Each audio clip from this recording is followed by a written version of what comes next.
সন্দেহভাজন জঙ্গিদের ওপর হামলার পর ইরান পাকিস্তানকে শান্ত হওয়ার পরামর্শ দিয়েছেন।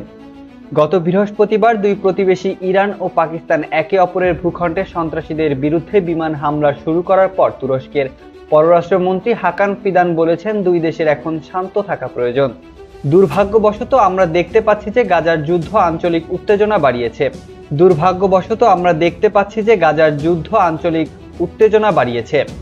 হাকান ফিদান জর্ডানের রাজধানী আম্মানে তার জর্ডানের প্রতিপক্ষ আয়মান সাফাদির সাথে একটি যৌথ সংবাদ সম্মেলনে বলেছেন, আমরা গত দুদিন ধরে পাকিস্তান ও ইরানের মধ্যে উদ্বেগের সাথে অগ্রগতি অনুসরণ করছি। ফিদান বলেছেন, তিনি ইরানি ও পাকিস্তানের হুসাইনি আমির আবদুল্লাহিয়ান এবং জলিল আব্বাস জিলানির সাথে কথা বলছেন।